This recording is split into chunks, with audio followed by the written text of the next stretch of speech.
Xin chào mọi người đến với anh Minh Review.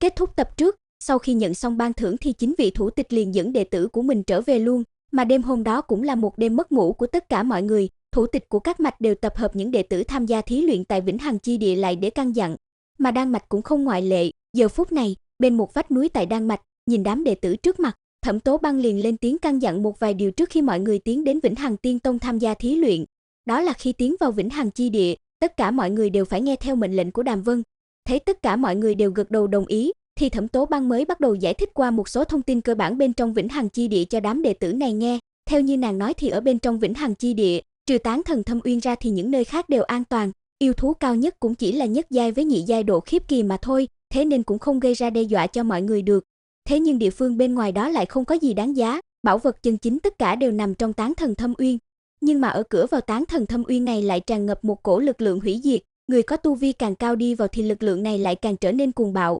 Sau nhiều lần dùng xương máu thử nghiệm, thì các vị tiền bối cũng rút ra được một kinh nghiệm, đó là tu vi từ thai hồn cảnh bát trọng đến luyện hồn cảnh nhị trọng tiến vào trong đó là thích hợp nhất. Nghe đến đây, Đàm Vân đã cảm thấy, ở bên trong Tán Thần Thâm Uyên này có rất nhiều bảo vật đáng giá, thế nhưng có điều làm hắn nghi hoặc, đó là tại sao Vĩnh Hằng Tiên Tông và Thần Hồn Tiên Cung lại đồng ý để Hoàng Phủ Thánh Tông tiến vào, cho nên hắn liền lên tiếng hỏi Thẩm Tố Băng luôn, xem nguyên nhân là gì. Nghe Đàm Vân hỏi vậy, ánh mắt Thẩm Tố Băng nhìn về cuối chân trời xa xăm, thần sắc trở nên sùng bái không thôi, bắt đầu kể lại chuyện từ khi tổ sư gia khai mở tông môn. Theo như lời nàng kể, thì từ cách đây rất lâu rồi, tổ sư gia của Hoàng Phủ Thánh Tông đã cùng lúc khiêu chiến tổ sư gia của Vĩnh Hằng Tiên Tông và Thần Hồn Tiên Cung, kết quả là hai người này đều bị đánh bại, mà bọn họ sợ lão tổ của Hoàng Phủ Thánh Tông cường thế chiếm đoạt bí cảnh, thế nên mới chủ động đưa ra phương thức, đó chính là thông qua kết quả 4 thuật thi đấu để quyết định số người tiến vào bí cảnh. Nói xong mấy điều này, Thẩm Tố Băng cũng không có giải thích gì thêm nữa, sau đó liền lấy ra địa đồ ngọc giản phân phát cho đám đệ tử,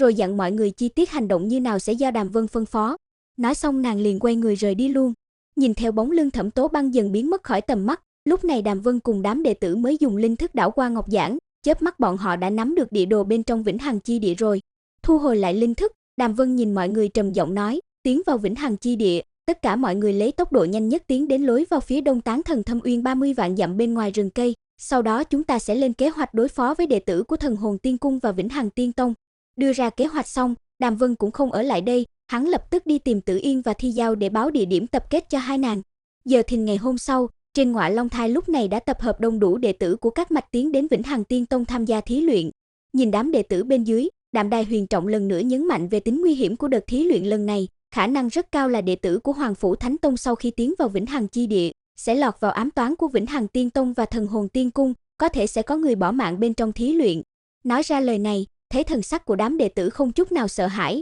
Đạm Đài Huyền Trọng khẽ gật đầu tán thưởng, rồi bàn tay hắn vung lên, theo đó là từng kiện vũ khí cùng pháp bảo liền bay đến trước mặt từng người, rồi lên tiếng nói, đây là vũ khí cùng pháp bảo mà các ngươi đã yêu cầu trước đó, vì lần thí luyện này khác hẳn với khi trước, cho nên tông môn mới xuất ra những pháp bảo này để giúp các ngươi tăng thêm chiến lực, nâng cao khả năng sống sót trong thí luyện. Những gì cần nói ta đã nói hết, hiện tại chúng ta lập tức xuất phát tiến đến Vĩnh Hằng Tiên Tông.